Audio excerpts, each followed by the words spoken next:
Manus flat on the canvas. We are ready to rock and roll. Second round of action. There is a cut on Manus. Yeah.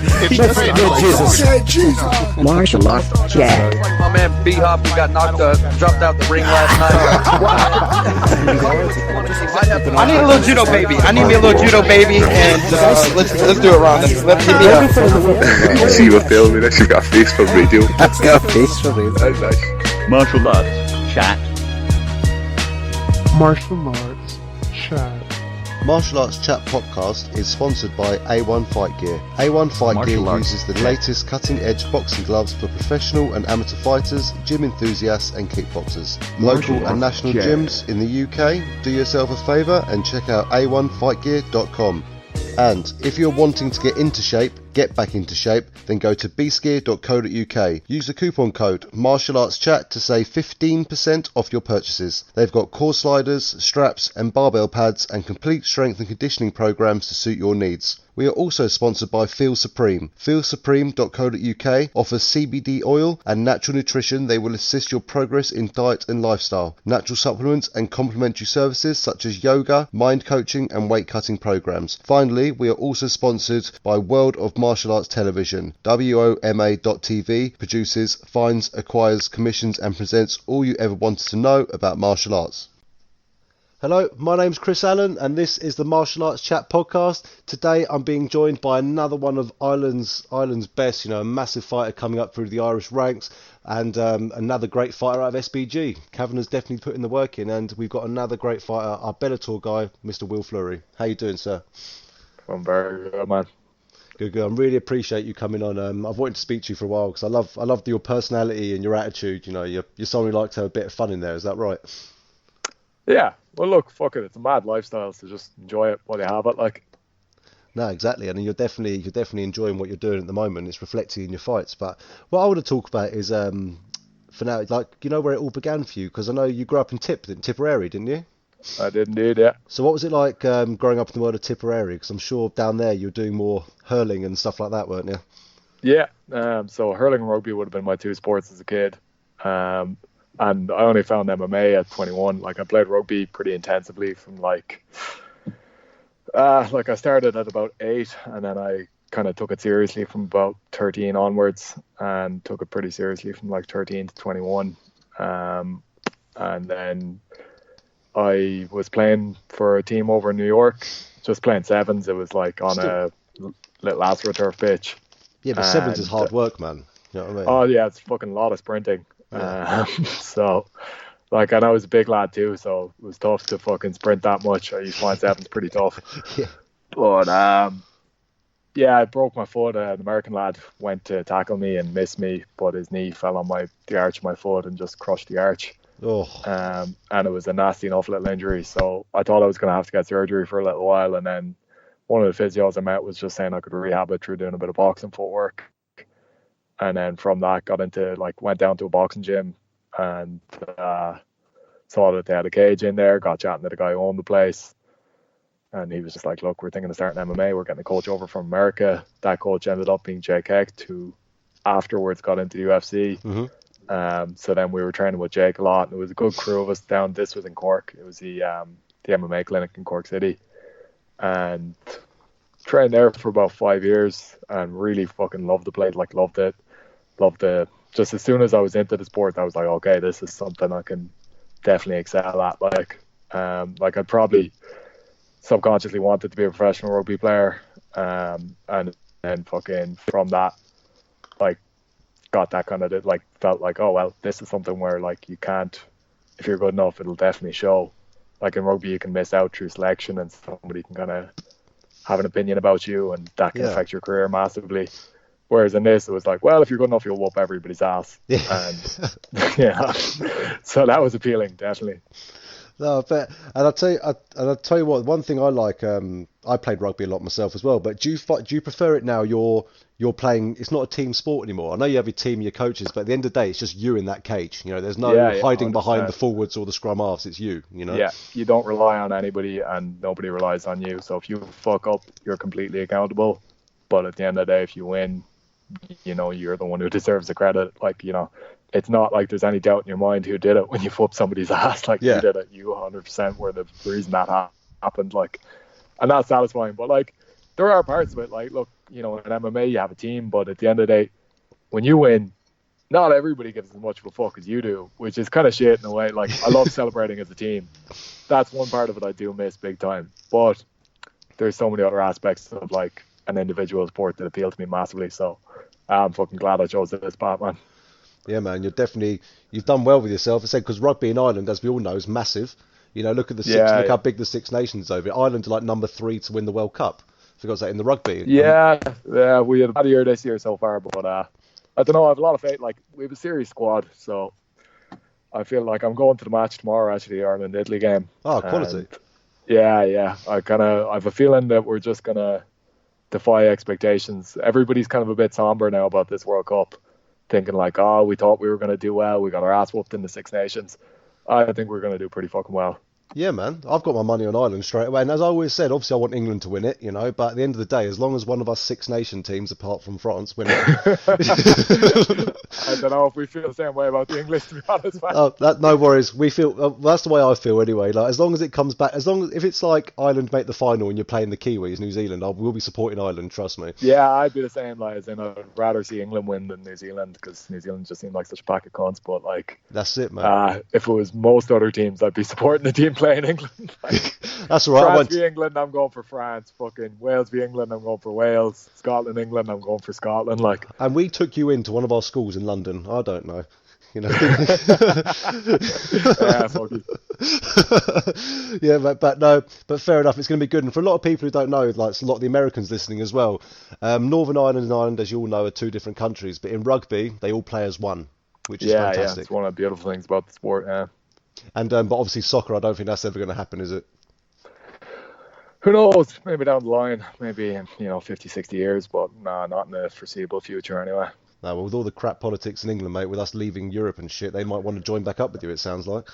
Well, yeah, but there's a lot of like, there's so many fucking unions up there, man. The whole thing's a bit of a mess, and like, either way, it's gonna have to be a kind of a long-term solution rather than just like, boom, this is what we're doing now. If you tried to make it a united Ireland tomorrow, it'd be an absolute mess, and you'd have a war again. Yeah, we don't need that. And it looks like if we keep going the way we're going now, there's gonna be some serious trouble up there soon again. So, I think fucking the best thing everybody could do is just take a step. But like, yeah, Brexit's thrown a major fucking spanner in the works, basically, and I don't think many English people understand how serious it is and how volatile it could be up there. Now, there's a hell of a lot of moderate people and a hell of a lot of really reasonable people up there, so you'd have faith that if shit did go wrong, you'd hope that the majority would still kind of remain. But people become polarized through this shit, and the more, like, if you have a border there, you have like less trade, you have more poverty. The more poverty you have in any of these situations, the more extremism you get. Exactly. And then the more fucking terrorism you're going to get. Like, you call it terror, like, it's just people fucking, it's uneducated vote. struggling to get as what they want to such. get. Like, at the end of the day, that's all this shit. Yeah, because what Yeah. one guys did, I've spoke to a lot of people who voted out or whatever, and some of the reasons were quite valid. But then you speak to some people, I'm voting out. Why? To stop terrorism. But a lot of terrorism, I don't want to stereotype, comes initially from the Middle East and stuff like that. And I try to explain, that's not in Europe. Yeah, and that's the Yeah, problem. but People are a even- bit small-minded, you know. Yeah, I don't know. Like, I literally really don't get it, because no matter, like, look, everything is based off trade. None of it, like, you say you're English, but what is English? Like, I say I'm Irish. What the fuck is Irish? At the end of the day, everyone comes from fucking everywhere. Exactly. We've been traveling and trading and fucking moving around for thousands, if not tens of thousands of years. So, like, this country's been invaded by the Vikings. Half the names here are Viking names. Exactly. And look We at all America. consider them Irish people now. And look Yeah, at exactly. Look at America. They're That's mainly built- fucking built just up in absolute immigration. bastards from everywhere. Like, they're not one thing at all. They're a Colonel Hammer. Like, it's a complete fucking, the whole world moved there and formed this new society. And if you look at it, we have like written history to observe that. But that's happened absolutely everywhere over every period of time. So there's never been a country without immigration. There's never been a country without like massive trade with other countries. Exactly. And this is how fucking economics functions, and this is how the whole thing works. So to want to remove yourself from that just seems counterintuitive. But look, do it, see how it goes. I'm just really interested to see like how England is going to fare post Brexit. And to me, it seems like it can't go well for you. But Okay, let's gonna- just have a look. We're going to move It's to a good Ireland, don't experiment. worry. We'll come move to you, if that's Good all right. stuff. Take us in. Yeah, well, I think there's I think 40 million people have applied for Irish passports or something like that. Wow. Bloody Yeah. hell. It just shows you how serious it Or I is. think it's that there's 40 million Irish passports in the world, but I think the application rate has like quadrupled since Brexit happened. It's like when Trump won in the election, the immigration site for Canada actually crashed completely. Yeah. It's a mad world Yeah. in politics the last 4 or 5 years, man. Brexit, Yeah, it's been a bit Trump, mental, yeah. and now Boris Johnson's the Prime Minister of England. This is interesting. I know. Sure. We'll see where it goes. Yeah, man. Probably be a war soon or something. Oh, don't say that. For God's sake. Oh, man. So what? Another thing I want to ask you is enough. We could talk about politics for hours, and do you know what? It's actually not talking to you, but because it's been going on for so long, Brexit is actually starting to get boring now. If they're going to do it, just do it. Yeah, well, like it's more like, well, let's just see what has fucking happened. It hasn't happened yet, and it keeps getting delayed. So like when it happens, it'll be really interesting. But for now, we're just kind of talking the same shit we were talking 2.5 years ago. What's it going to be like when it happens? So, And it's been that long. I suppose the main reason everybody's still talking is because we need to figure out how the fuck it's going to happen and what type of thing it actually is. That was the thing, like, it was like a yes or no choice, but it's not a yes or no fucking question, really, is it? Like, you don't have a yes no answer to, like, how are you going to leave the EU? You're now part of this thing. It's like, we're going to, it's like saying, do you want Ireland to be a totally different nation? Yes. What type of nation do you want it to be? I don't know. We'll figure that out. It doesn't work, does it? No, yeah, it's just like, right, you need a slightly more specific answer here, or a specific fucking question. Well, hopefully it won't affect all the travelling because we know you like to do that quite a lot. You know, Yeah, and you're get over to London and whoop some ass. That's it. Well, next card, you're staying at home, aren't you, for this one? It's nice. Yeah. What's that like, man? You're fighting in Dublin, you know? That must be, for someone like yourself, yeah. must be incredible.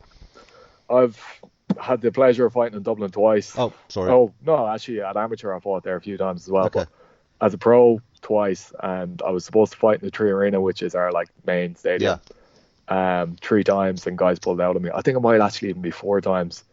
But I had a lot of pullouts for that, man, and it was fucking soul destroying because that's the place I've always wanted to fight there. It was like, when you're training, you're thinking about fighting in there, and then finally in February I got to do it, and it was fucking amazing. And like, look, I had high expectations, and it surpassed my expectations. It was just a fucking brilliant day. The whole thing just went unbelievably well, and yeah, obviously whooping ass helped, but like the crowd were amazing. Fucking the atmosphere was unbelievable.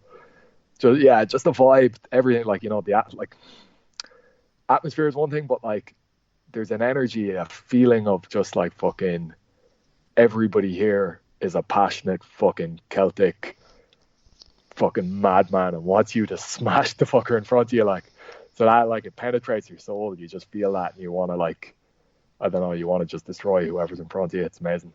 Do you know what? It's nice to have someone as honest as yourself. You know, everyone else likes to sort of sweeten it up a bit, but I like how you put it, mate. That's what we like to hear. Yeah, but that's what it is. Like, look, this game isn't fucking tennis. Like, at the end of the day, we're in here to smash each other. Like, and people are here to watch you smash people. That's why the people buy tickets. Like, they want to see you beat the fuck out of somebody, and you're there to do that. Like, that's it, mate. I'll tell you what, you're talking about smashing people and stuff like that, but I haven't competed MMA at all in my life, but I played a lot of rugby in my life, and I'm trying to find it hard to think, like, someone who's 12, 14 stone running at me, and I'm 14 stone running at him in rugby and colliding. Do you feel sometimes it's actually, like, less, what's the word I'm looking for, less tough than rugby? If you see what I mean? Like, do you feel like you take harder hits in rugby? Yeah, definitely the collisions are bigger because you're trying to stop somebody at full speed from passing a gain line, and you're hurling your body into them at full force, and they're hurling their bodies into you at full force. MMA is generally a little bit more subtle, where, like, you're feinting a movement, you're doing this, you're doing that, but that, like, the consequences can be a lot more brutal. If you fuck up and you get elbowed in the face a couple of times, like, tell me that's not worse than rugby. Like, I'd much rather be at the bottom of a ruck getting raked in my back than having somebody elbow my face. So, like, yeah, I've been more sore after a game of rugby than I've ever been after a fight, but I've just been good at my fights. Whereas, like, yeah, that's fair enough. I'm sure a lot of the guys I've fought have been more fucked up afterwards than I would have been after a game of rugby. So it's kind of, the consequences can be way more grave if you fuck up and you let that be what happens to you. Like, True. and it's mainly just like don't be the guy getting his ass whooped. And if you're not, then it's not that physical. It's really not that bad. No, because if you don't get hit like you do, you don't generally, then it's all good. Yeah, exactly. Yeah. So, I'd like to think it's a less physical sport, but that's probably because I'm whooping ass most of the time. That's it. I see what you mean. But I remember after playing rugby, like some days I just couldn't move for like 2 days. Is that the sort of same thing after a brutal 3-round fight? Not really, no. Like you might have a leg that's a bit beat up or something. And look, like I've had pretty shit injuries in MMA. I've been slammed on my head and had my neck where I couldn't move it for a week or so. Oh, but shit. other than that, it's generally less hard in your body. Like, I train 2, sometimes 3 times a day. You definitely couldn't do that with rugby because your body would be battered afterwards. You're taking such big collisions constantly. Yeah, man. Whereas MMA, it's more like, I'll train 3 times a day and my forearms will be a bit tired and my shoulders will be a bit tired after that. But on the whole, you're not that bad. Like you're not fucked. Like, so yeah, it's less physical on a fucking day-to-day basis. But if you fuck up in a fight, you're gonna get your face smashed in, which nobody really wants. Are you finding like some of the skills you learn in rugby are helping, like especially with things like takedowns and holding people down and controlling them on the ground? Yeah, they would have originally, but I suppose I'm involved 10 years now, so I probably had a pretty good double leg just to start with. And I think some of it is just attitude. Even other guys who've transferred over from rugby, it's like you're used to being in shit situations. You're used to being raked at the bottom of a rock. You're used to having your body pinned in weird positions.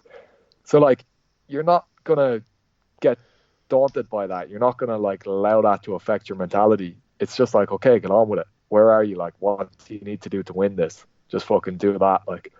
And I think rugby is great in that way that mentally it makes you a lot more fucking resilient than a lot of sports seem to. Yeah, man. If you're a good, if you're a good player, obviously, and there's plenty of lads I played rugby with who are just fucking there for, few skills and good at passing the ball, but weren't that mentally tough. I do think though it ingrains a certain level of just acceptance of pain in you, and you just get on with it. Yeah, mate. It's very what I love about rugby as well. I think why I got put into it younger, not football, was because in rugby it's a very disciplined sport. You can't shout at the referee like in football, things like that. Only the captain can speak to the ref. So it's a good way to learn a bit of discipline as well before moving into the mixed martial arts, which is obviously predominantly all about discipline. Yeah, definitely. Yeah. So with all your sorry, I was going to say, did you play any other sports, by the way, at all? Obviously, you must have done a bit. You must have done a bit of hurling and tip. Yeah, a little bit. No, I was never I was okay at rugby, whereas with hurling, I was I was pretty fucking shit, to be honest. It's a very skillful game, and I'm from Tipperary, so the standard was pretty high, and I definitely wouldn't have been one of the more skillful lads on the team. I was just a physical bruiser kind of player. And I never I stopped playing when I was 14, 15. So it was never anything that I was serious about. But I loved I love playing. I even still would I have a hurley in my gaff and I go for a poke around the odd time, and just it's kind of nice therapy for you. But yeah, I love the sport. I'm gonna go watch Tipperary in the All Ireland final the weekend after next. And I try and get to as many games as I can. But no, I haven't played in years.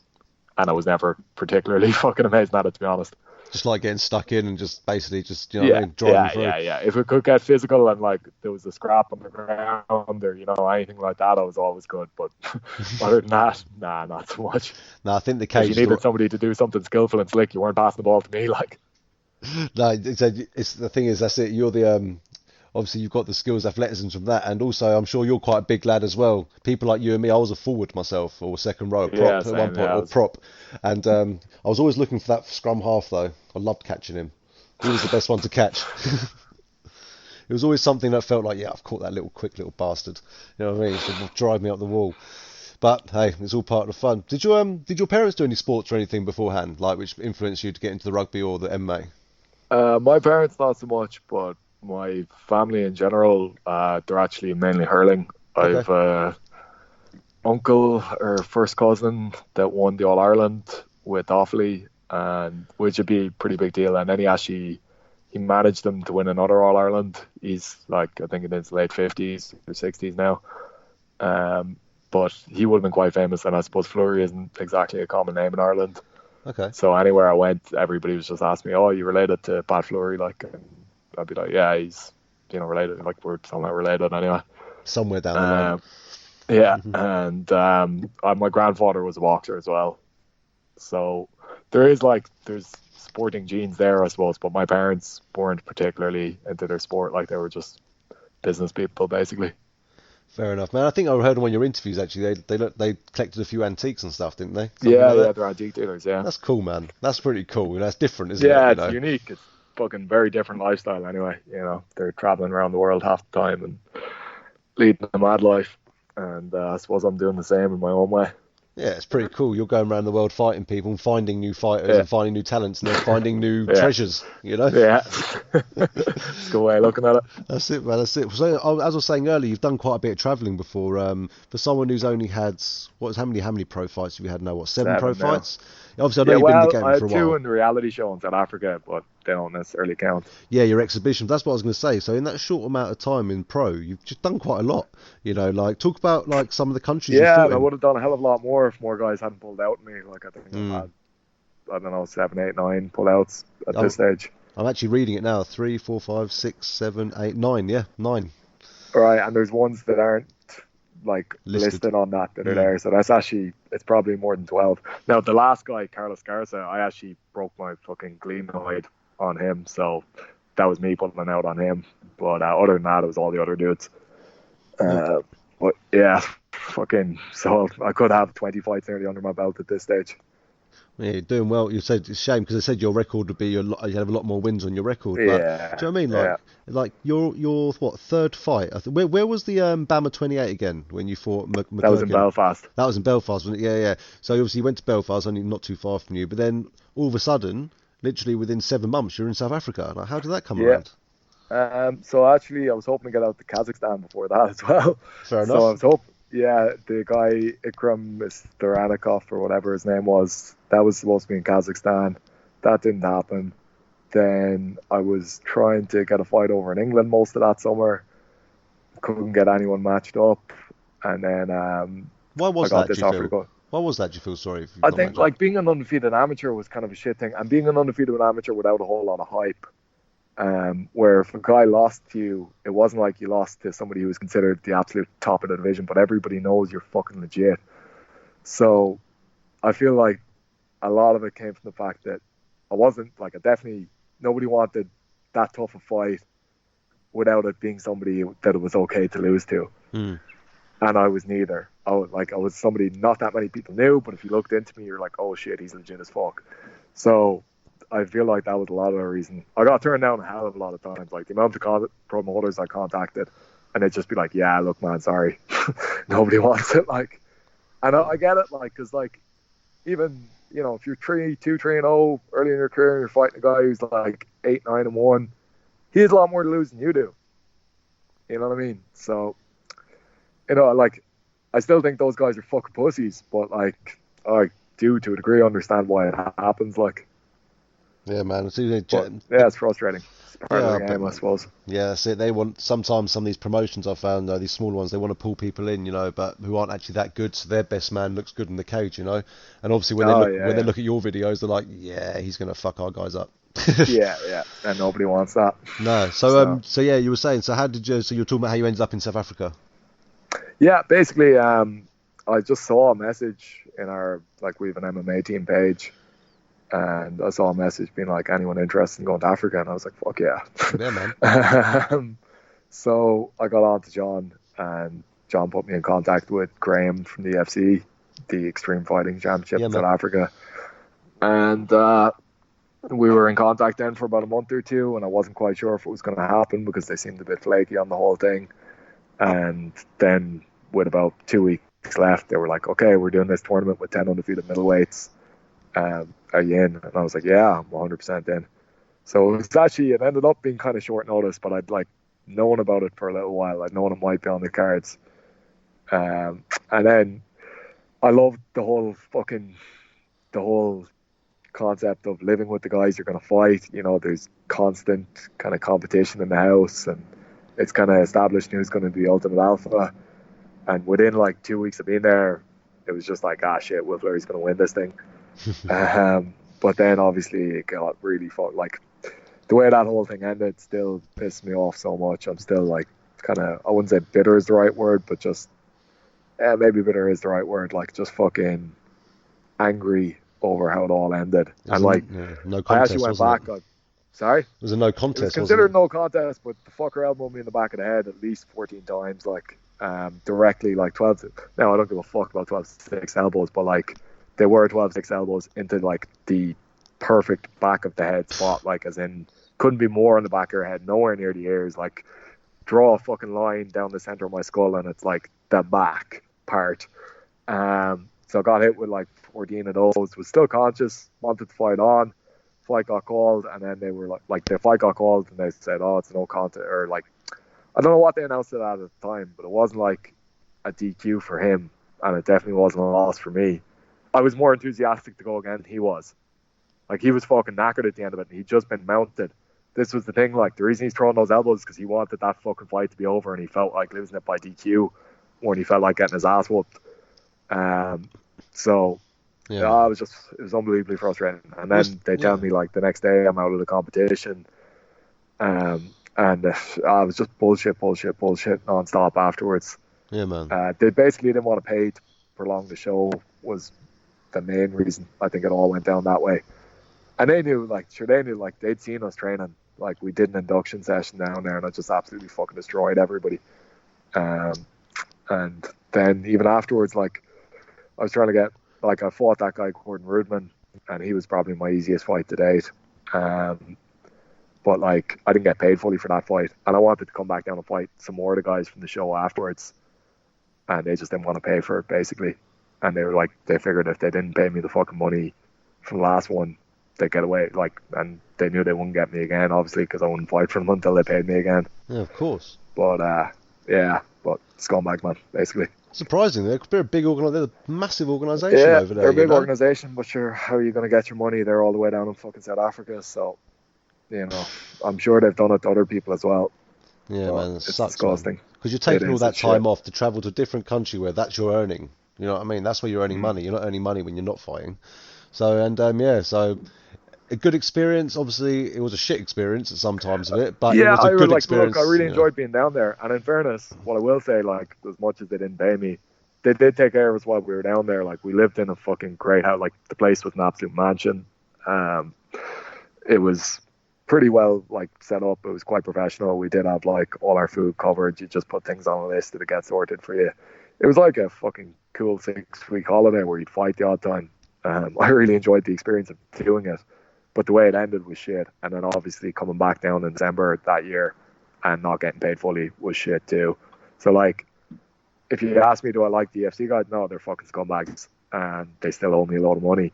But I enjoyed the experience of going down there overall. Like,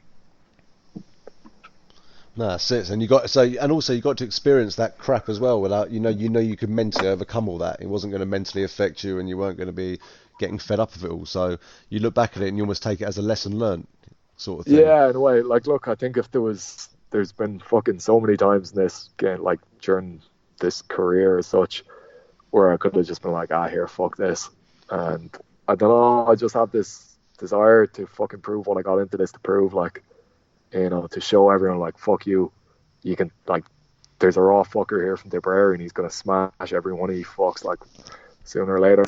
So, it's more just getting the opportunity to prove it. And I still feel like I'm fucking being held back from getting that opportunity. Like, I really wanted to fucking fight Fabian Edwards on this Dublin card. Bellator didn't want that to happen. Like, I still don't understand why Bellator don't want that to happen. But it's frustrating. It's really frustrating. I've spoken to Fabian a lot of times. That'd be a great fight. That would. I think that would really be a good fight to see who's like the two next in undefeated contention. Amateurs. He's an undefeated pro still. I've lost once. It'd make a lot of fucking sense. But I don't know why it's not happening. It's really, really fucking annoying. So what do you know about your current opponent coming up then? Yeah, Norbert is the guy I trained with over in London Shoot for fucking probably a year or two. He was there. He was really young. He was like 15-year-old in the gym. And he's legit. Like, his father's an Olympic wrestling gold medalist. So he's got a good wrestling pedigree anyway, and he's a good grappler overall, and he's quite floaty on his feet. Like, he fucking moves in and out quite well. Good athlete overall. It's a weird fight, like, as in, like, look, I know the young fella, he's a good kid. I don't necessarily want to smash his dreams, but at the end of the day, he's coming over to Dublin trying to fucking take my dreams away from me. So, unfortunately, you're fucked, son, you know. And at the end of the day, he put himself in that position. So it's kind of like, it's not something I fucking particularly sought out. It's not the fight that I was calling for, but at the end of the day, if you're going to force me into this situation, well, fuck it, see what you get, like. Yeah, man. It's gonna be a night of SBG fighters that evening. Yeah. I think there's an SPG fighter in every fight in the card. Yeah, and too right. You know, the talent coming out of there, it's going to be a fantastic evening, mate. And yeah, it's going to be a good one. Well, you know what the atmosphere is like in Dublin, don't you? Yeah, well, it's incredible. Like, it literally, like, you know, yeah. Sure, are you coming over to it? Do you know what? I wish I could, but because I'm on bloody shift work at work. Unfortunately, I'm working over a 5-day period then, so I wouldn't be able to come over. But I'll definitely be watching it, and I'll definitely be updating the whole time for sure. And I might even send you I'll send you a message after your fight. No, it's genuinely a fucking fantastic atmosphere. That's what I want to do. I want to get to Ireland, man. Yeah, I want to get over there. Seriously, I've been to fights in a lot of different places, and it's just different in Dublin. Like, it really is. It's more intense. The atmosphere is a lot more intense. There's a lot more fucking passion in the crowd. There's a lot more fucking, just a fucking visceral feeling of the fucking fight energy. So it's in the blood, mate, cool. Isn't it? It's in the blood, boxing and stuff, you know. Yeah. It's one of the oldest sports probably in Ireland, wasn't it? Boxing and things like that, you know. So. Yeah, and I think, like, I don't know what it is, but we do seem to have this, like, combat sport identity, and I don't know if half of it is because, like, you know, Conor was so successful recently, but there's a passion and a support here that, yeah, and like, they're like, our soccer team are shy, but they still get unbelievable support. I think Irish people are just great for getting behind their own, but when it comes to fighting in particular, they do it in such a fucking emotional, passionate way that you can't help but go out and give it your fucking absolute everything. Like, you feel like you owe these people your life nearly. So it gets you pretty pumped up, like. Yeah, man, it's pride and passion, you know, and it's when it all comes down to it. At the end of the day, it's heart. It's real, like, it's very fucking. It's hard to explain how real it is, like.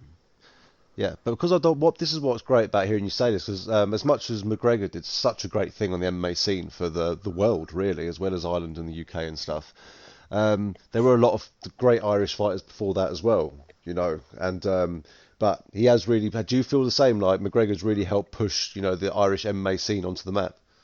Yeah, hugely. Like, you can't fucking, like, look what he did. He's a double weight world champion, like, and like, I still makes his own whiskey. People don't give him enough credit. Yeah. Building house for homeless people. It's kind of outside the sport, I suppose, but, like, I still think he doesn't get enough credit for how good a martial artist he was. You know, I think, like, you go back and you look at that Eddie Alvarez performance and just how fucking smooth and clinical it was, and some of the striking in that, and just some of the movement in that. You know, like, we've rarely seen anybody at that level since. Like, yeah, there's some great fighters out there, but for that period of time, he was incredible. And even, like, the guys he beat coming up, look at how they're doing now. So, like, you can't deny that he was fucking incredible when he was up there. And, like, who knows, maybe I'll get back to that point. But regardless of that, like, he's changed the fucking face of the sport within Ireland and even within Europe to a degree.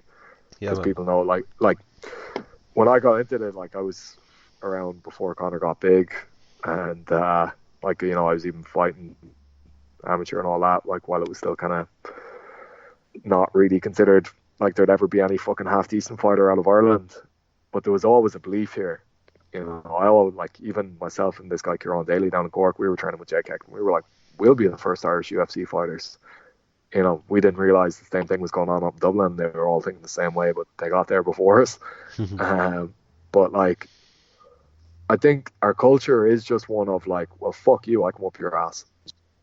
You know, and, like, the fighting Irish, that whole thing of, like, we're just not going to lie down and accept it. So when the whole world was telling us we were shy, I didn't believe it. Like, I was like, no, we're going to fucking be incredible at this one day. And now, like, you look at it, there's fucking a card in Dublin, and there's going to be 15 Irish fighters on, or, you know, maybe more Irish fighters, but like the highest level guys in that card are going to be all Irish. And you know, anywhere in Europe we go, or anywhere all over the fucking world we go, I just fought an American, whooped the American lad's ass. And like, when I first got into the sport, that would have been considered a huge deal. Whereas now everyone's like, oh yeah, of course you whooped his ass. You're way better than him. Like, Yeah, man, you got so to get, like, got to get to Oklahoma. it's changed so cool. much in the period of time I've been involved. Like, sorry, what you say there? Oh, sorry, man. I thought you got cut off. I said you got to go to at least you got to go to Oklahoma though. That must have been pretty cool. Yeah, it was. It was great. Yeah, it was a class experience. Like, Oklahoma is like proper middle America. The mad buzz. Like, Yeah, man. So how did you? So I was gonna say. So you've been to South Africa. You've been to America. You know what I mean? You've been to obviously you've been over to the UK. You've been to Italy. You know. yeah, So Jordan as well. Jordan Jordan was one of the weirdest places. What was Yeah. it? What was it? What was it like in Jordan? Just fucking. They were like, "Oh, it's the most liberal state in the Middle East," and I got there. I was like, "This place isn't fucking liberal at all." All the women are still wearing like proper. I don't know what you call them, burqas, or Yeah, that's it. their faces are covered anyway. But yeah, it's just, it doesn't feel like a non-oppressive place. It's not a place I'd like to live, basically. It's too hot as well. Yeah, and just like, seems like a shit culture, basically. That's Out of fair. all the places, like even like South Africa's a weird place. There's a lot of bad shit going on there, but there's also a lot of stuff about it that's pretty cool.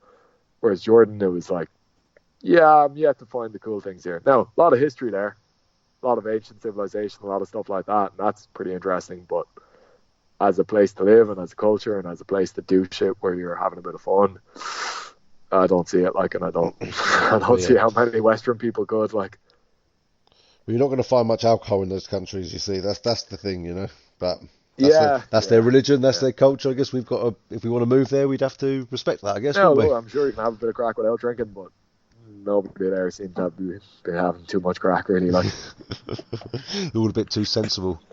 That's it though. But you got to remember the culture we have, like in the UK and Ireland. You know, some people see it very different. They see us as a bit crazy. You know what I mean? And but you know what? We're not. We've been brought up with it and stuff. But you see, I speak to a lot of guys. A lot of guys we hear from Ireland. Oh, I fight out. I come from Dublin. I'm from Dublin. I'm from Dublin.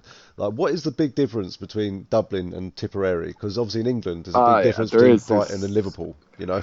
yeah, and there's a huge cultural shift. Like, I'm from Munster, and like, it's mainly rural Ireland down there. Like, there's a couple of cities, but like, it's mostly just the country. Like, and you're on the land, and there's small little villages every now and then, but it's a different way of life. People, like, there's just a closeness, and I don't know like how to describe it, but say like the example I always give is like, if you were in Dublin, you fucking get a cup of coffee and you treat the girl giving you the cup of coffee like shit, you walk out of that store the next day, or sorry, you walk out of that store and the next day everyone's forgotten about it. No one gives a fuck.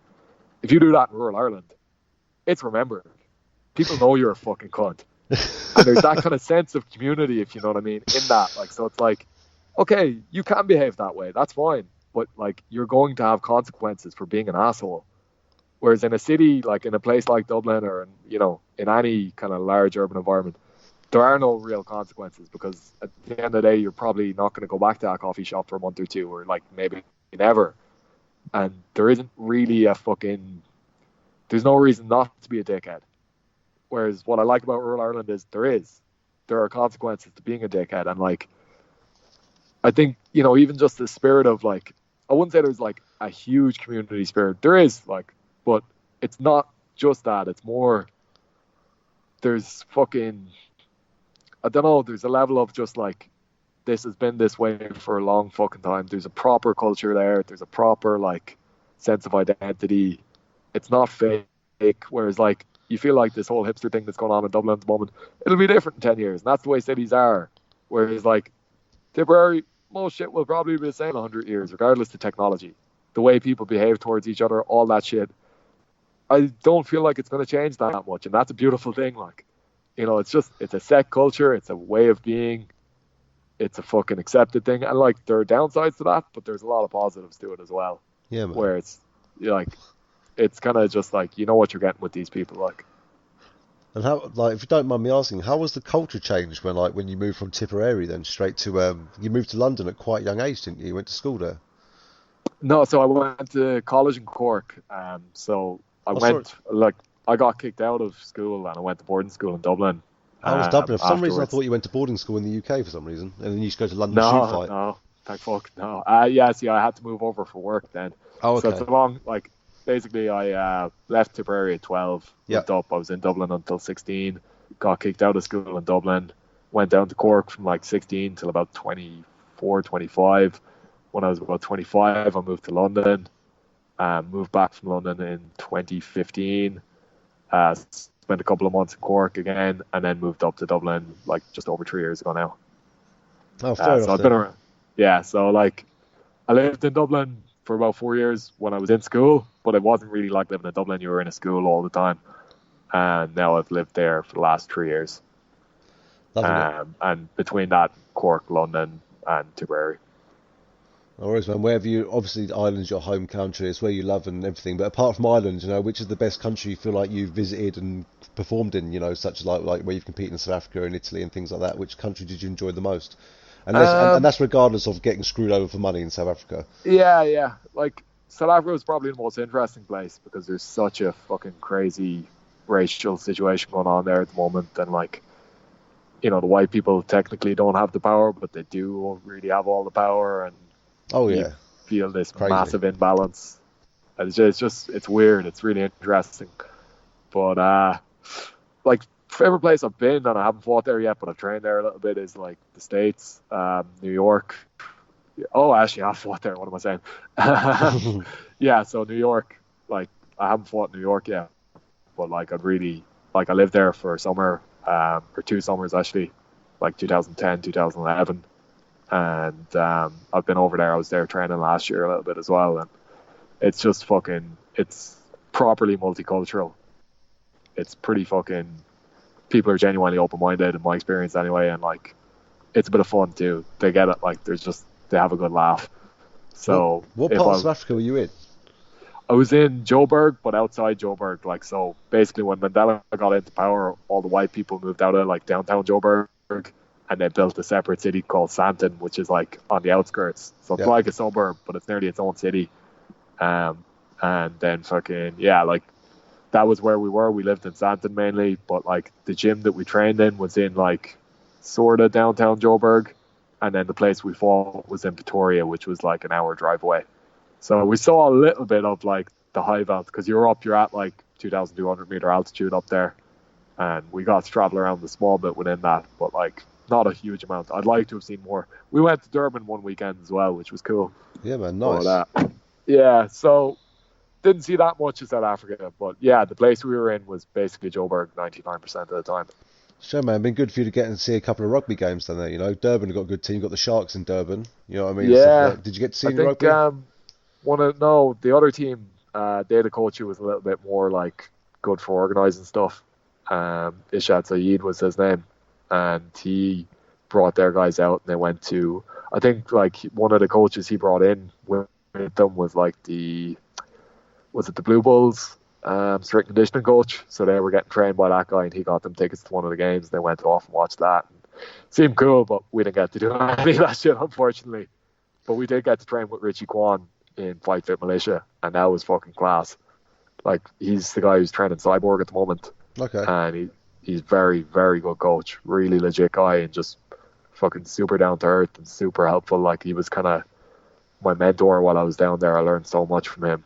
And like, yeah, just fucking always, like, I bumped into him a couple of times. He was over at the show in Brave in Belfast last year while I was cornering a couple of guys, and even I ran into him in Jordan. He actually ended up cornering me because there was a massive storm in Ireland, and he was over cornering one of his own fighters anyway. So John ended up his flight got cancelled and he got stuck, and then Richie Kwan cornered me. So I was absolutely delighted to have him there because, he cornered me in December as well for the second fight I had down there, and he cornered me for all my so just like, was privileged to have this guy in my life that much around that period of time, and I'm delighted to see him doing so well now. He was kind of like, as in, for as much as like we didn't get to have some of the trips the other teams did and whatever, I felt like I got a lot more out of it martial arts wise just through meeting Richie. Like, That's fair enough, and you might be seeing a bit more if he's still training Cyborg. There's rumours of her coming over Yeah, to the UFC.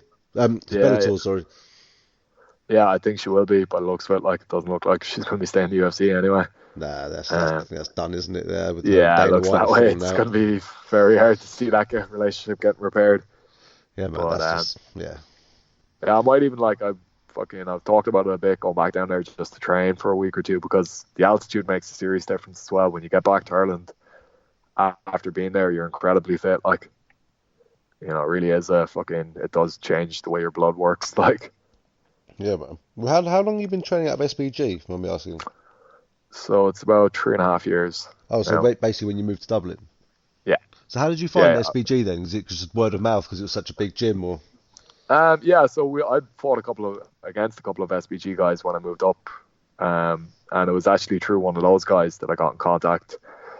Basically, when I made my pro debut, John said it to me afterwards. He was like, "Oh, that was a great fight, well done." And obviously, I knew who John was at this stage, but I never really had a whole lot of interaction with him.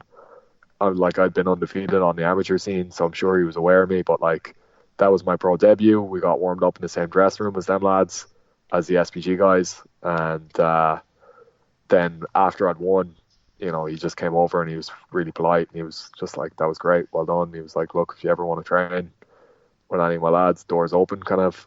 And basically, I rang Ben, who was a guy who I'd fought previously, Ben Forsyth, and just asked him, like, "Look, do you think he'd be open to me coming up and training there full time?"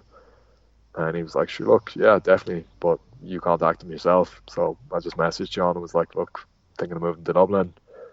And he was like, "Yeah, we could be delighted to have you." And I think that was on a Wednesday evening, and I was there Friday, and they've moved there, found a place in Dublin, and just settled into life in Dublin then, and just trained away full time.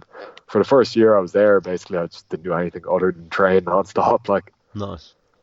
Yeah, it was good. It was a nice time. And So now, see, it's funny because I was only ever in the old gym Concord, and that's just closed down last week. So I was down in SPG Tullamore today with Kieran Davern, and I'm we're waiting for the new gym to open up now. So it's going to be very fucking exciting when that, it's really exciting, but in a way, all I know of SPG is the SPG Concord gym. So it's kind of there's a weird sadness to it all ending in a way as well. But I'm sure the new place will be bigger and better again. But yeah, man. it's there's a nostalgia from it all. I've had a lot of good spars in that gym. I've learned a lot in there. It's been a fun place to be. Yeah, man. I saw them. I think I saw a couple of clips of what the new SB gym's going to look like, man. It's some serious. Yeah, it looks incredible. Yeah. It looks like those UFC fitness training, those UFC gyms are opening up everywhere. Man, it looked better than that. I was like, this is some top end. I'm sure he's gonna have all the cryotherapy and everything there properly, isn't he? Yeah. Well, there's definitely a sauna. That's what you need. But I'm not sure about cryotherapy. A sauna and a big padlock on the outside to keep you all in there. Yeah, you don't cut too much weight though, do you? We'll cut a good bit, yeah. I'd go I generally cut 8-9 kilos in the week. Okay. So it's not small. It's not a massive cut, but it's bigger than a lot of people would do. Now, I've tried to kind of gradually increase. So I would have, say, a year or 2 years ago, weighed about 93 most of the time, kind of somewhere between 92 and 94. But now I'm trying to get my body weight a bit higher, generally speaking. So I want to be walking around at about 95, 96. And then a couple of weeks out, I'll diet down to 94, 93. And then I'll do my cut from there. Have you ever thought about, instead of doing the cut, just staying there and fighting at a weight class higher? Or you're very comfortable down at middleweight? You feel comfortable? Yeah, I'm pretty comfortable there. As in, I don't find the cut that difficult, to be honest. Look, it's not that easy, but at the end of the day, you definitely gain an advantage through, having that extra size and keeping it athletic. Look, I don't want size for the sake of size, but there's a reason I don't spar with flyweights, because I dominate the fuck out of them non-stop. So being physically more robust than somebody is a massive advantage. Especially if you're fit enough to carry it around on you. And I think even your heart gets stronger just from carrying that little bit more. So then even if you're losing a little bit of weight coming into fight week, you still have the bigger heart. Like, the main thing is, like, don't allow it to let your technique get shit, but be as powerful as an athlete as you can be. Like, I think people are like, you look at a lot of the guys who are advocating not weight cutting and like the likes of Frankie Edgar there, and you're just like, yeah, but you are actually too small for this weight class. Even in featherweight, like, you're like, yeah, you're still not big enough for this, like, and that's a disadvantage to you, like. And yeah, okay, skill overcomes a lot, but when everybody is very skilled, the more robust, bigger athlete is going to have an advantage, like. Yeah, man. And one thing I've noticed with you as well, when you weigh in, you don't look drawn or anything like that. You don't look like exhausted. No, this is the thing, like, and I've never had like a bad cut per se. I've had ones where they've been like a little bit tougher and I've had to go in and do an extra bath and felt like shit during it. But like 10 minutes after I get out of the bath and I've dried off, and I feel like I can do stuff even at that point. Like, you know, if somebody was like, okay, well, you have to jog to the weigh-in and it's 2 kilometers away, I'm like, yeah, I could do that. You know, so like, I've never had like a situation where I think, oh fuck, I won't ever be able to do this again, or like, oh, I should cut less weight next time. I've always been like, yeah, I could probably do a small bit more than I do. Like, I've always felt like, oh, I could probably squeeze an extra kilo out of myself now. So, and then like, maybe if I actually tried to do that, it'd be a lot shitter. But so far, I've always found the weight cuts like pretty manageable. That's it, man. That's the fighting Irish way, man. You know, yeah. That's how you do it, man. That's how you guys do it. Yeah, like, and I think like people make such a big fucking deal about it. It's like, yeah, it's not going to be fucking easy. If it was easy, everyone would be cutting a shit load of weight. So like, expect it to be hard, and it feels a lot fucking easier now. And then you get through it, and you're like, yeah, okay, that wasn't actually that bad. Yeah, mate. It's like when some people have tattoos. Like, I haven't had any tattoos myself, but they say, oh, it's going to be awful. But then it's like, that was right. It wasn't too bad. Yeah, and I think if you're expecting it to not be painful, you're probably going to think it's shit. Whereas if you're expecting it to be horrendous, you're going to come out and go, fuck it. Like, you know, I'm not dead. I'm grand. That's it, mate. It's all attitude, really. It's a good way to put it, to be fair. And I guess it can reflect, and you can relate it all back to the fight game as well. Yeah. That's it, 100%. No worries, man. Well, I'll tell you what, Will, I won't keep you any longer, mate, because I know you're off out in a bit soon. But I'll tell you what, I could talk to you for hours, and I really, really appreciate you taking the time to speak today. Love your story, really interesting. You know, we didn't really talk about fighting too much, really. It was good. You know, we spoke about lots of interesting other topics, bit of politics. A bit of everything, shit. Fuck it. Yeah, mate, it's interesting to learn your story, you know, from Tipperary, you know, and all that, and going to Cork, and then back to London at Shoot Fight, back to Dublin fighting SBG, and now look where you are now. You fought all around the world as well, which is incredible, and now you're in Bellator, one of the biggest organisations in the world, fighting in Dublin again, on the card with fellow training partners like James Gallagher and things like that. So yeah, it's class. Yeah, man. It's a nice way of summing it up, man. It's a beautiful place to be in life at the moment, you know, and just keep smashing who's ever in front of you. And it only gets better and better. So main thing is focus on whooping ass next time. Like, thank you for summing it up so nicely. Kind of makes me feel a lot fucking more pumped up to be part of this whole thing. Like, no, mate, cheers, man. It's like, you got to remember, like, since we first started watching this sport, you know, the Americans have dominated. You know, and don't disrespect them; they're very good at what they do, especially with their wrestling. But it's time, I really feel like our teams in Europe, like from Ireland, we've got SBG. In England, we've got Team Renegade, you know, with Leon Edwards, all them guys. You know, I really think the European scene, I think Europe's going to take over the States soon, and we're all going to be champions. Not all of us, all you people like yourself from Ireland and all around Europe. Yeah, no, I think like Europe's where the next big wave is going to come from, 100%. And I think Bellator were pretty fucking smart to get in there and see that straight away and go like, okay, we're actually going to take over this because there's a lot of really good fighters here. So it'll be interesting to see now. It'll be interesting to see whether like Bellator becomes the more prestigious title than the UFC, and you know how it all pans out. But like, I can see that happening, especially within Europe, where it becomes like, well, you know, if you have that Bellator belt, everyone knows you're the most legit fucker around these parts anyway. So we'll see, because like basically Bellator have all the major talent in Europe at the moment. You know, a lot of the guys who are in the UFC definitely wouldn't fare that well within Bellator. So it's coming to an interesting point where it's like, okay, actually, which is going to be the most prestigious organization within Europe anyway? No, that's it. And well, Bellator is so fantastic that I know UFC do a lot of shows around Europe, but Bellator invested so much time and money into the European series with them as well, you know. And I think that's important, and it must be so important for people like you to be involved in that. Yeah, it's class. It really is. Like fucking, you know, it's a dream, to be honest. Exactly, mate. You're getting paid to do what you want to do, and that's Exactly, yeah. That's what everyone that's what everyone in life wants to be doing, and that's what it is, mate. It's all good. So I can't wait till your next fight, in Dublin. I'm not getting that. Like, look, 3 years ago you would have bit somebody's hand off to be here. Exactly. Yeah, no bother, sorry, man. No. My I'll let you go. my internet just cut off then. Actually, no. All right, It just cut off. Then you were talking. What were you saying, mate? You bite someone's hand I off. was basically just saying, like, yeah, fucking look. I get frustrated at times with certain things, and like I want bigger fights and I want to be on the main card and stuff and whatever. But I would have bitten somebody's hand off to be here 3 years ago. And I think it's good to remind yourself of that like at the end of the day, this is where you want it to be. Now keep fucking smashing whoever's in front of you, and they can't deny you that main card spot. They can't deny you that fucking bigger fight. Like, so you're in the door. You have the opportunity now. Just keep fucking smashing it.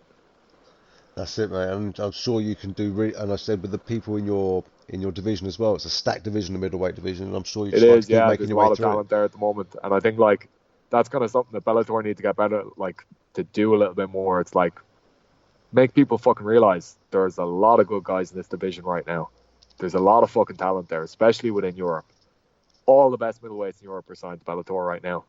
So like, let's get that out there, and let's have us fighting each other. Like, let's have the top guys going against each other. Why aren't I fighting Fabian Edwards? Like, that's a huge fight. Everybody wants that. So maybe they're saving that for a UK card. Maybe that's what they're thinking. With maybe, Fabian. yeah. Look, man, I wouldn't mind going over there and whooping his ass in London or whatever, wherever. Don't care. Just fucking get me that fight. Get me on the card there. Get me fucking proper main card slot, main event, whatever the fuck. Yeah, man. And we'll make a show of it, man. Be a great fight as well. I said it'd be a great fight in that case, and also just stylistically, you two match up really well. It would really be a hard one to. Obviously, I know, don't shoot the messenger, okay? But it'd be a hard one to call, okay? I've got to sort of stick to the UK lot. Yeah, of course. Yeah, no, but see, like, look, I feel like 95% of people think, oh, Fabian Edwards whoop his ass. It's like, yeah. Stylistically, it's I know very the similar. fucking reality of this game, so it's like, just get me in there and like, give me the chance. Like, give me a fucking shot to prove this. So, yeah, look, fuck it. I'll get my chance. Just keep smashing whoever the fuck's in front of you. That's it. And again, look, and with in Dublin coming up, like you can't put yourself down too much, not being like the main event or anything, because you've got Gallagher fighting, you've got MVP fighting Keeley. They're always going to hit those two spaces, aren't they? Yeah, it's just fucking frustrating. Like, look, I'm by far the best middleweight in this country. I was an undefeated amateur. I've been defeated once at pro. I've fucking absolutely dominated 95% of fucking every fight I've been in. I kind of feel like I need a bit more of fucking recognition off of that. Like, they're kind of, I don't know, even the way this fight's been sorted and promoted and all that, I'm just a bit like, right, you need to recognize what the fuck this is, treat it like a legit product, because that's what it fucking is, and I'm a lot better than a lot of the lads you have. Look, fuck it, whatever. Anyway, I better get on. No, you're good, man. No, I know what you're saying. Do you know what I mean? And no, you will get it. And let's say you'll go out there with this guy. Do you know what I mean? Dominate as you have done in your last couple of fights at Bellator. Say it's your third fight in a year at Bellator, fourth fight I think, in just over a year actually. So do you know what I mean? They're definitely giving you the fights. They definitely know what you're made of. And I think I'm going to get this out there, and spread it around, and hopefully you'll get your fight, mate, with Fabian Edwards. Yeah, that'd be great. If not, you might even get someone bigger than that. Hopefully. So, hopefully, man. I'd love like Melvin Manoff, one of those lads as well. That'd be great. Like, I was calling for Joe Schilling as well. That'd be good fight. Yeah, that'd be an amazing fight. Like, but Joe Schilling doesn't seem interested in that at all. That's the thing about Fabian. In fairness, that lad is up for it. Like, he seems to want it too. So like, let's make that fight. Whereas like Joe Schilling, I haven't had that. I've tagged him in a fucking load of posts, and he hasn't given me anything. It's been radio static on his side. Like, so. Yeah, I think Melvin's. Fuck him. You can't make somebody fight if they don't want to. No, man. I think Melvin's tied up now, isn't he? He's fighting in Italy, isn't he, this year? Is he? Yeah. He's fighting Yannick Bahati. That got announced the other day. Okay. All right, that's a light heavyweight, is that? Yeah, that'd be a light heavyweight, and you know what I mean. You never know when Melvin's last one's going to be, so I'm sure it'd be good for you to get in there and have a go. It's always good to fight the legends, but again, I know you'll fight anyone anywhere, but you just want a bit more recognition for it, and I can understand exactly, that. Yeah, and it's like, it's getting the bigger fights at this stage. You can beat 10 fucking guys that are good and nobody knows about them and it doesn't do shit for your career. You beat one guy who's got a bit of a name about him, all of a sudden you're a fucking thing. Like, so it's that guy who's a thing that I can smash. That's what I want at this stage. And I think with one, well, you should have it already, as we're saying, but with another dominant performance, you'll be a very hard person to ignore. Put it that way. Yeah. You know, and unfortunately nowadays you need to make a lot of noise on social media to get what you want. You know, and no disrespect to to Keely, I like Keely a lot, but obviously the question was asked, how the hell did you get a co-main event against MVP? And he did. He called him out. He made the noise, didn't he? Yeah. But And that's what you got to do. that's it, man. Unfortunately, that's the way the world works now, doesn't it? Yeah, But again, yeah. That's the game, and if you don't like it, get out of the fucking game. So, but you're showing it just in do there, it more. putting on exciting fights. You know, like as I said, I've been really looking forward to talking to you myself after seeing. I'm not going to lie to you, I didn't watch you when you're back in EFC and things like that. But since Bellator, obviously, I've been checking you out, and from your choke, your rear naked choke against Taylor and to Antonio Jones for somehow. Fair play to the guy defending all those submissions. I don't know how he got through that. Yeah, you know what I mean? I've kind of gone away and looked at my game and my finishing off the back, and I've actually adjusted quite a lot. Like, and I've been working with Kieran Dabrin down in SBG Tullamore. Even this morning, actually, I was just down there drilling, and he was showing me little things I could have been doing with my head. And we've actually kind of gone over it a good bit of just like where I could have been and where I was and why certain shit didn't quite get the choke. But like with the arm trapped, in fairness, he was tough. Like, he did keep his neck very well tucked in. He did do what he should have done. Yeah. But there was things I could have done to just got him to open up that little bit more. So yeah, look, fucking, I'll get it next time. When I get Fabian's back, I'll choke the fuck out of him. Oh, it's so hard to stay neutral. Yeah. But honestly, Will, I'm a fight fan at the end of the day, yeah, and I want to see a good fight. That's the most important thing. It's interesting. It's grand. It's interesting you make that point though, because no one's actually talked about that fight. You know, like, I mean, as in like between people and stuff saying, yeah, why don't we see Fleury Fabian? But I'll tell you what, I'll be spreading the word on that one, mate, because that is a good fight. I'm actually, I get on with Fabian. I've met him a fair few times now, and I might just send him a little message and say, come on, mate.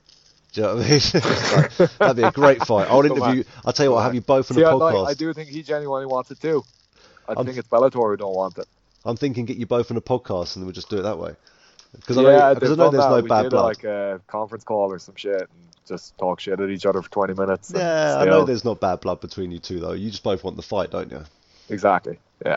And that's what it's all about. It's not like I fucking don't want to beat the shit out of the guy either. I do. But at the end of the day, it's more the fact that it's a fucking big fight for me. Like, it's more you whoop his ass, all of a sudden you have a lot of recognition. Exactly. You're not going to go and shout and scream at him on the street, but in the cage, he is the opponent, and you are going to dominate, and you're going to do what you've got to do. Like you've fought a teammate before, haven't you? Yeah. So two of the guys I've been training with now, I've already fought, and I'm fighting a teammate an ex-teammate in my next fight, like Norbert. So yeah, I've no problem fighting people I know. At the end of the day, it's a fucking sport. It's business. Like, there is a personal element to all of this. You are trying to get in the way of my fucking dreams. I'm not going to be nice to you. Like, we're not going to be fucking buddy as we're about to fight.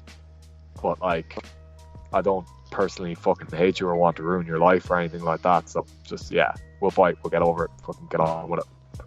Again, as you said, the Irish fight mentality, man. You know what I mean? We'll fight, we'll get on with it, we'll shake hands afterwards, and we'll have a beer together. It's all good. Exactly, yeah. Yeah, why not? That's it, man. All right, I really better go. Anyway, all right, okay. Well, sorry, man. Sorry to keep you on. Let me just give. Do you want to shout out all your sponsors quickly and coaches or anything like that? Yeah. So if you've got time, coach wise, yeah, I do.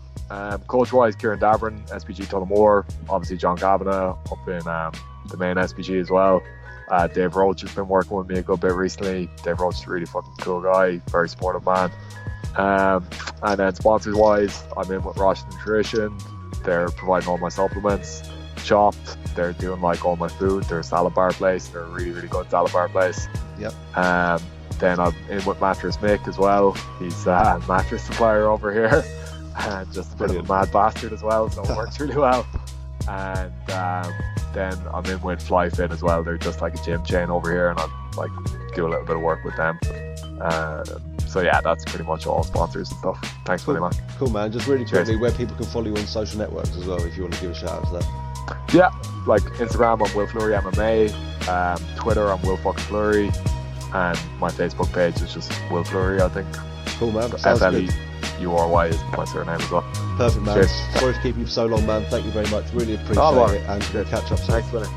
Best luck. Bye, man. If you've liked this podcast, be sure to subscribe on iTunes. We're live every Sundays at 8:30pm talking MMA. Go to facebook.com/martial arts chat, give us a like there, and follow us on Twitter @martial arts chat.